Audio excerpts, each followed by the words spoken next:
A person is defined as being low vision if they can read at only 6 metres the same lettering that a person who is sighted can read at 60 metres. Imagine what life would be like if you couldn't read the newspaper, if you couldn't sit down on a Sunday morning with a cup of coffee and a bit of toast with your wife or husband and absorb the news. The amount of reading material available to people who are blind or have low vision is very, very low. Maybe 90% of the material is unavailable is just terrible. We distribute 750,000 books a year to around about 15,000 Australians.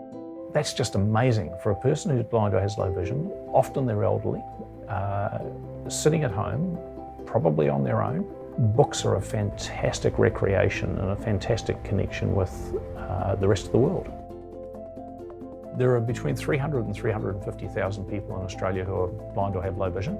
We provide everything here that a person who's blind or has low vision may need throughout their entire life. John Wicking's involvement with our organisation started with one of our predecessor organisations in 1961, the Association for the Blind, where he joined a fundraising committee to help people who are blind or had low vision. He held board roles. Even when he finished being on the board, he was engaged within the organisation. We have governments that fund disability organisations, but governments don't fund the capacity building within organisations.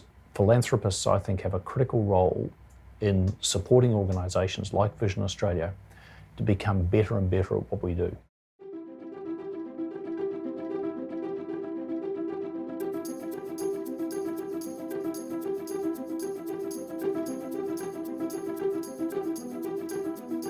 Felix Kits are a book. The one I love is The Very Hungry Caterpillar. It was one of the ones that our boys loved when they grew up. That book is overlaid by transparent braille. In the Felix case, there's also the audio CD of the book, but also a caterpillar. So the child can feel the caterpillar, hear the story, and have the same sense of enjoyment as any sighted child will have from reading such a great story. The first really great philanthropic contribution that the Wickings made to Vision Australia was the digitising of the library, taking thousands and thousands and thousands of old cassette tapes and computerising them, essentially, capturing them digitally. What that means is that we can get the books out to people much, much faster. We have 30,000 books in our collection, in our digitised collection, and a person can download them really quickly, like in a matter of moments off the internet, or they could wait a day or two and get a CD in the mail. And what we've been able to do through the Wicking Trust, through the philanthropic work of John and Janet Wicking, is actually make more of that material available. Every year we record more books. Through our international connections, we can get more digitised books into the country. And basically we're opening up a new world for people in terms of accessible material. Just recently, Vision Australia has been involved in some advocacy work around a Marrakesh Treaty. The Marrakesh Treaty makes all material worldwide copyright free if it's in an accessible format for the blindness and low vision population. It'll be significant because material produced in Great Britain, in Canada, in the United States, even in North Korea, will be available for exchange between blindness organisations when the treaty comes into full effect. That will be a real game changer for the blindness and low vision community in terms of what's available. The second piece was rebuilding our adult services.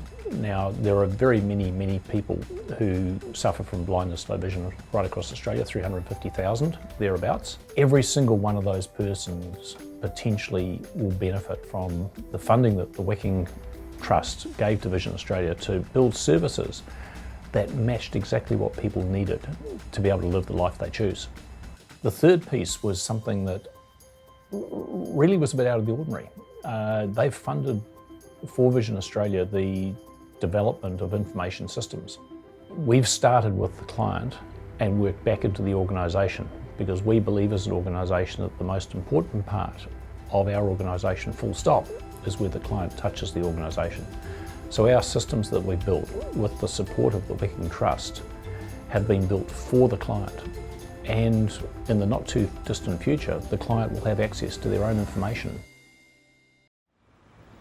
Every day, thousands of people who subscribe to the Vision Australia Library Service have access to the Courier Mail, the Sydney Morning Herald, the Age, the Herald Sun, the Australian.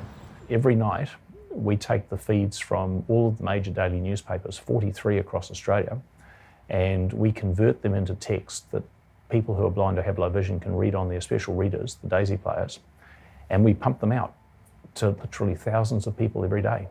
What the Wicking Trust has enabled us to do is build the organisation, develop the capability for the future, because we want to be better and better at being able to deliver services for people who are blind or have low vision. And what the Wickings, what John and Janet have enabled, is for us to get better and better at what we do.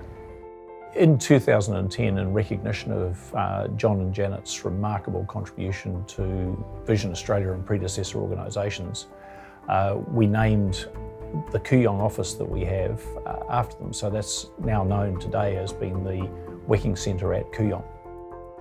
Philanthropists like John Wicking, I think, were investing in impact.